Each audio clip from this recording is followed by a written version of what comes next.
dan Rem 071 Wijaya Kusuma tinjau bencana alam tanah longsor di Petung Kriono.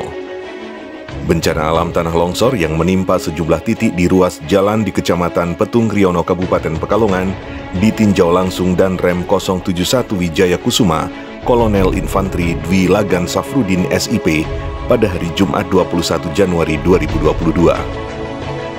Bencana tanah longsor yang terjadi pada Rabu 19 Januari 2022 ini mengakibatkan beberapa ruas jalan penghubung Petung Kriono Kayu Puring tertutup material longsoran, sehingga mengakibatkan arus lalu lintas tempat lumpuh total.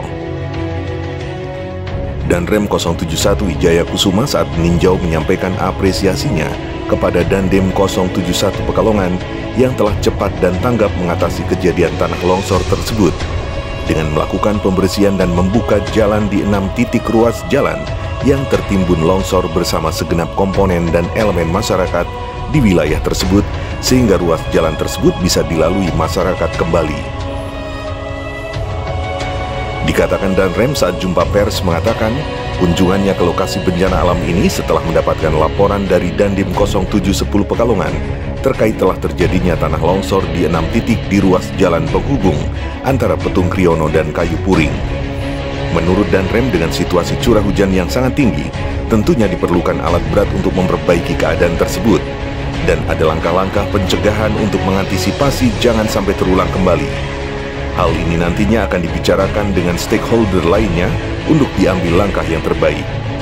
Dan Rem juga menghimbau dengan kejadian tanah longsor ini agar masyarakat lebih berhati-hati dan waspada di musim yang ekstrim.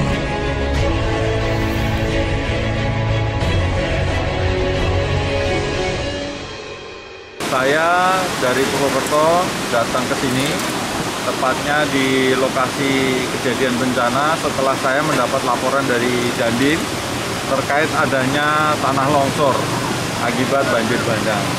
Seperti kita ketahui bahwa tadi saya mendapat laporan ada 6 titik, ya, 6 titik yang nantinya akan menjadi sasaran, ya, sasaran untuk kita perbaiki, kita atasi bencana ini. Nah, ini adalah tadi disampaikan juga oleh Dandim bahwa ini adalah menghubungkan antara desa Petung Kriono dengan Kayu Puring, gitu. Kemudian langkah selanjutnya, Komandan, melihat seperti ini kan karena masih ada beberapa batuan besar masih berada di sini, apakah alat berat akan diterjunkan kembali? Ya, tadi juga saya menanyakan bahwa nantinya tentu akan diambil langkah-langkah, ya. Ini ada sinergitas antara TNI, Polri, dan pemerintah daerah, termasuk dari Perhutani. Jadi kalau menurut saya dengan situasi yang sekarang ini curah hujan dikatakan cukup tinggi, tentunya kita membutuhkan alat-alat berat untuk memperbaiki keadaan tersebut. Nah, tentunya ada satu titik-titik mana yang nantinya harus dibuat langkah-langkah pencegahan. Tidak bisa kita mengandaikan bahwa nanti setelah kita perbaiki, tentunya kita mengantisipasi jangan sampai terulang lagi. Nah, inilah yang nanti akan dibicarakan antara pemerintah daerah dengan seluruh stakeholder yang ada, baik TNI, Polri, untuk diambil langkah-langkah mana yang terbaik akan dilakukan. Artinya prioritas utama pemulihan akses ini? Ya, jadi karena ini akses yang jalur transportasi kabupaten juga tadi saya sampaikan. Jadi ini kita perbaiki dulu supaya bisa dilalui. Nah, ke depan nantinya akan diambil langkah-langkah selanjutnya. Kalau targetnya mungkin kan cepat selesai kapan ini? Nah, ini 3 hari bisa selesai. Tadi saya tanyakan Dandim juga. Nah, karena memang inilah yang terberat. Ya, titik yang ketiga ini. Titik yang ketiga inilah yang cukup berat. Tapi dengan adanya sinergitas, saya lihat masyarakat juga cukup antusias, ya.